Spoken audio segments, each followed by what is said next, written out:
The Last of Us Season 1 episode review video. Before I get into that, though, pretty important, if you are caught up to the point where I am, and you're rewatching or watching The Last of Us, or you're just not entirely sure, then you definitely need to take the initiative and pay attention to the episode's title, which of course I'll mention, as well as put in the description for you.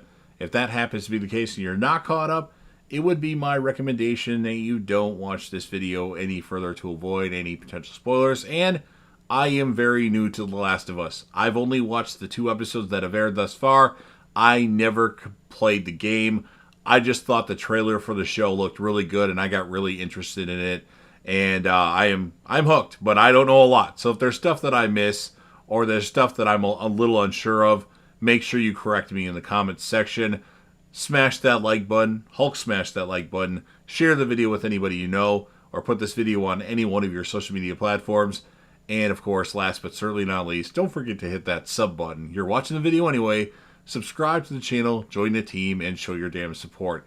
This will be The Last of Us Season 1, Episode 3. The title of this episode is called Long, Long Time.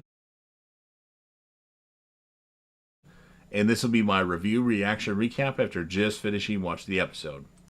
We start off with Joel putting his injured hand into the lake to grab some stones, and he stacks them on top of each other. We find out that they're now 10 miles west of Boston. Ellie's using Joel's jacket as a blanket, but he doesn't really want it back.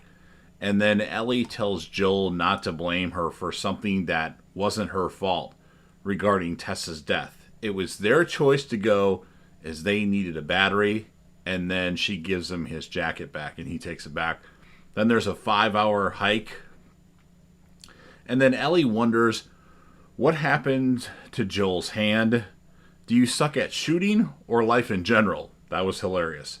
Joel says in general. And then Joel has to grab some stuff he stashed. Ellie is asking a lot of questions. The place has a Mortal Kombat arcade game. I'd be in heaven. I love Mortal Kombat, although it's been a while.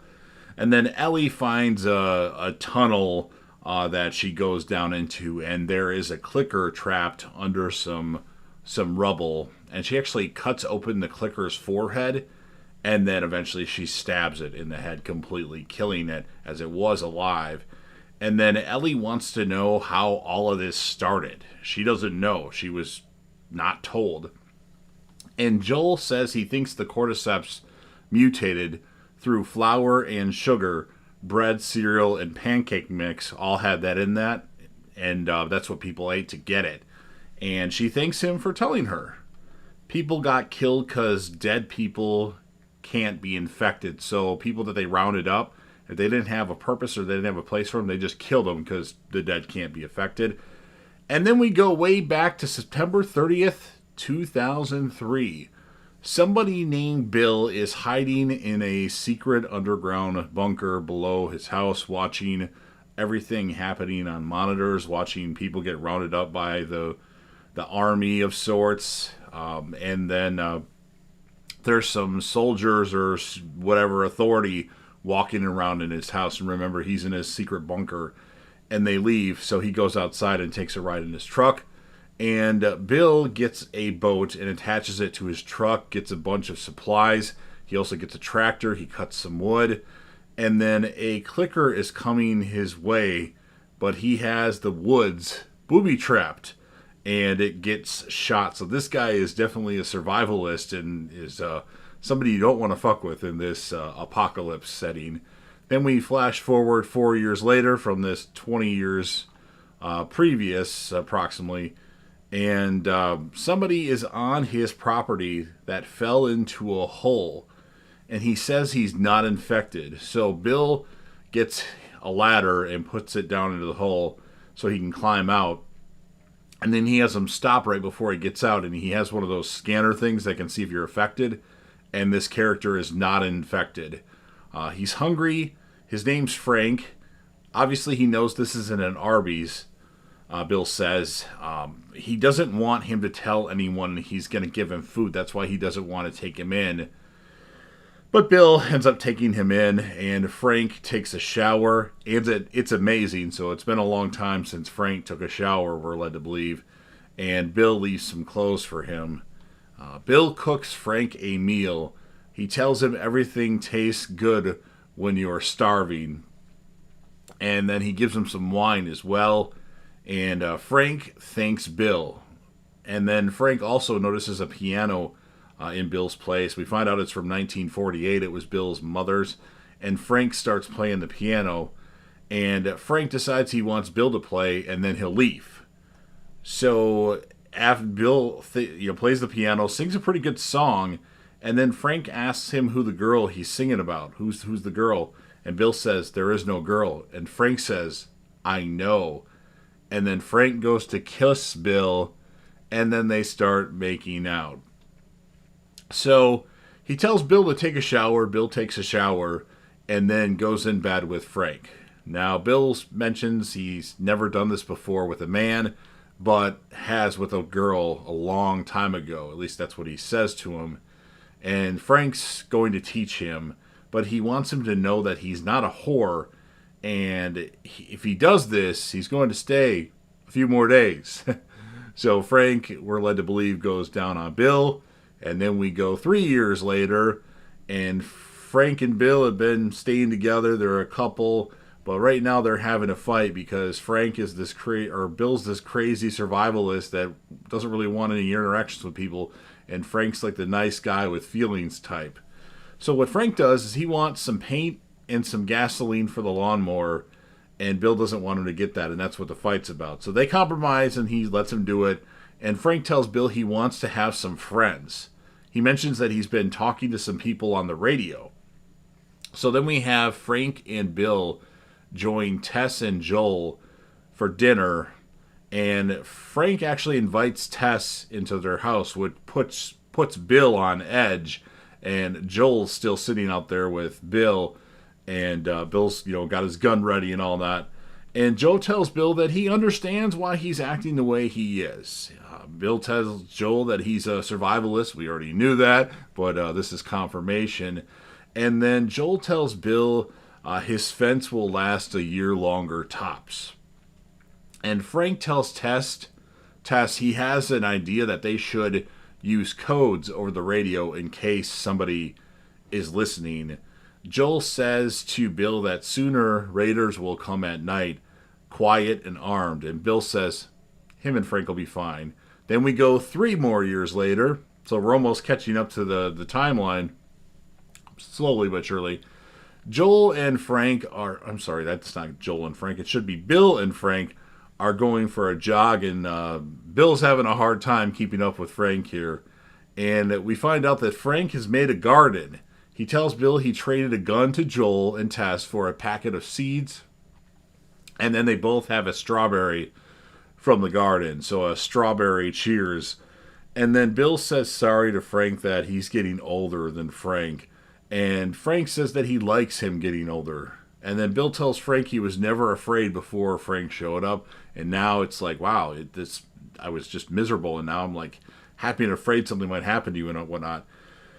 And then it's at night, and the raiders that Joel was discussing with him have arrived. Frank goes outside to help Bill, and Bill ends up getting shot. Bill tells Frank to call Joel. He'll take care of him. And I thought at this point that Bill died, but no, he didn't die. 10 years later, and Frank is in a wheelchair, but he's making some very good paintings. So Frank has some kind of disease that he, some kind of like MS or something like that, where like he can barely move. So, at least his leg wise. And Bill has to remind Frank to take his pills. Bill carries Frank into bed. And then there's a night where Frank actually just stayed up all night and was kind of staring at Bill. Like he sat on the side of the bed and just looked at him. And Bill noticed this when he woke up. And Bill wants him to go back to bed because he doesn't want him to fall asleep in his chair. And Frank says he's going to stay up because this is his last day. Whoa, okay, well, Frank tells Bill he's had some bad days with Bill, but more good days with him than anybody else. What Frank wants to do is he wants to fall asleep in Bill's arms after they have a fun day together. Fall asleep meaning die. After they have a fun day together, go shopping, do this, pick out dresses or suits, and they get married. And do you love me? Frank asks to Bill. And then love me the way I want you to is what he says. So Bill ends up giving Frank a ring. They have a good meal. Bill puts the crushed pills in Frank's wine. But we find out that Bill had crushed pills in the wine bottle. So he's going to go out with Frank. He's satisfied as Frank was his purpose. And Frank's that's incredibly romantic. So take me to bed, Frank says to Bill.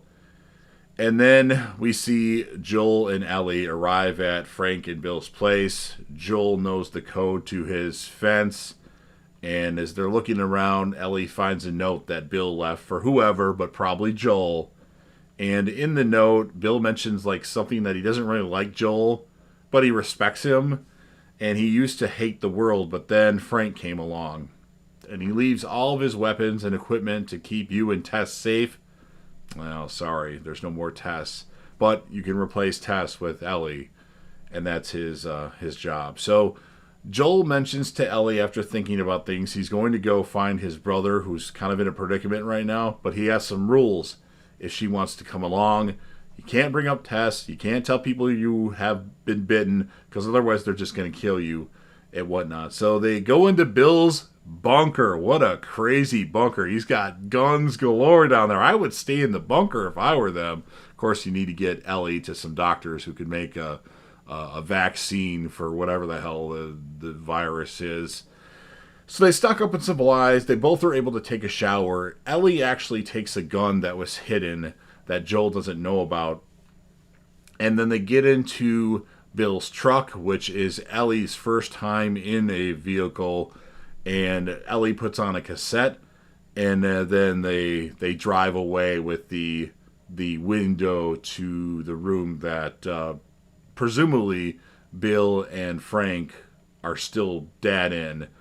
Is open. It's kind of blowing peacefully, but we don't see anything, and that's what ends this episode of The Last of Us. So they went in a direction that I wasn't expecting. I've heard now, after just kind of catching a few minutes of the Last of Us after show thing, that this is something that kind of happens in the game, but in the game Frank's dead when we meet him, and this is kind of just showing his story of Bill's character during the whole apocalypse. Wasn't expecting this though. I must say parts of it were boring, but when it was over, I mean, it made sense. I just felt like there could have been a little bit more in the episode. As far as my score of this episode, I'm going to give this one an 8.4 out of 10, just because I was a little like, okay, this is a really long episode too. I just didn't expect this. So nothing against the episode. It just, I understand that's something that was in the game, but not fully in the game. They kind of deviated a little bit, but it was still good. Just a little long and a little kind of not expecting what they were going to do with an out-of-place story and a long romantic story that they did.